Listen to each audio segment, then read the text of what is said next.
Noong unang panahon, bago pa dumating ang mga Espanyol, ang lugar na tinatawag nating Muñoz ngayon ay isang payak na sityo na kilala bilang Papaya.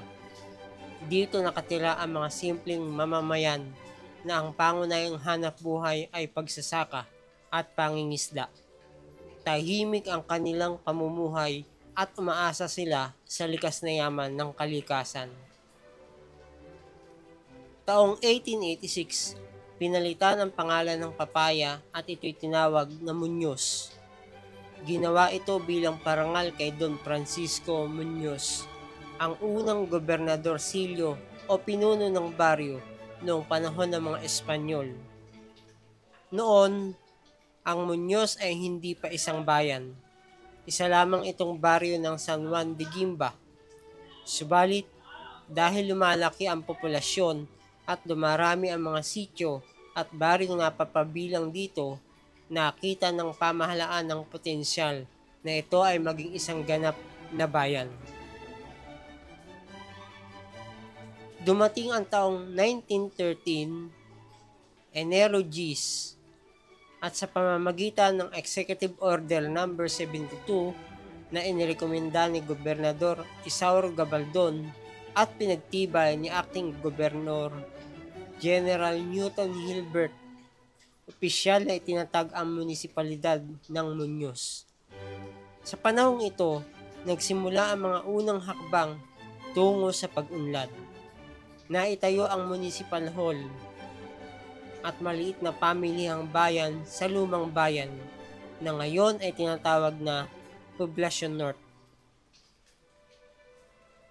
Gumawa rin ng kalsada mula Barangay Bakal ng Talavera patungong Muñoz upang mapabilis ang kalakalan at ugnayan ng mga mamamayan. Ngunit hindi naging madali ang paglalakbay. Dumating ang ikalawang digmaang pandaigdig. Ang Muñoz ay naging isa sa mga huling pinagtanggulan ng mga Hapones dito sa Nueva Ecija. Naging lugar ng sagupaan at labanan ang bayan.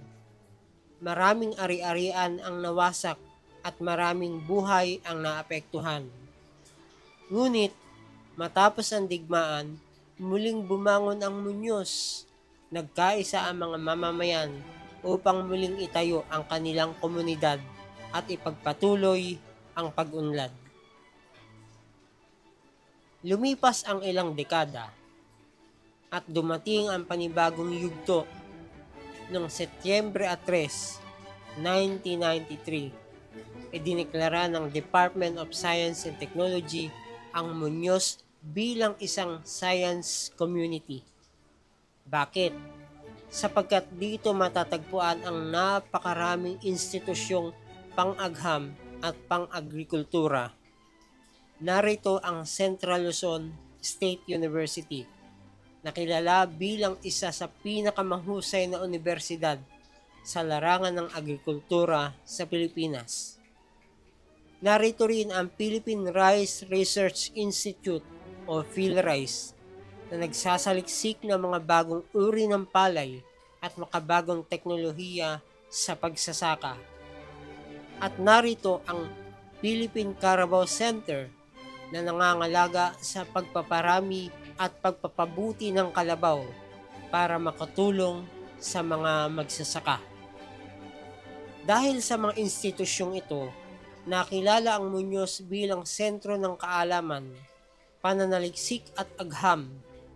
At noong Nobyembre 7, 2000, nilagdaan ni Pangulong Joseph Estrada ang Republic Act No. 8977 na nagpapalit sa Muñoz mula sa pagiging munisipalidad nito tungo sa pagiging isang lungsod. Ilang linggo matapos nito, noong Disyembre 9 ng taong ding iyon, isinagawa ang isang plebisito. Mahigit 95% ng mga taga-Muñoz ang sumang-ayon na maging lungsod ang kanilang bayan. Dito isinilang ang Science City of Muñoz ang kauna-unahang lungsod sa Pilipinas na may pangalang Science. Sa kasalukuyan, ang Science City of Muñoz ay may malawak na mahigit 163 kilometrong kwadrado at may populasyon na mahigit 84,000 katao. Patuloy itong umuunlad, hindi lamang sa agrikultura, kundi lalo na sa agham at teknolohiya.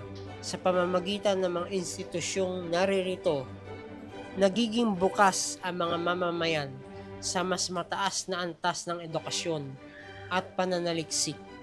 Kung ating babalikan, mula sa pagiging isang payak na sityo na tinatawag na Papaya, naging isang munisipalidad. Nakasaksi ng digmaan, muling bumangon, naging isang science community, at sa huli, naging isang lungsod.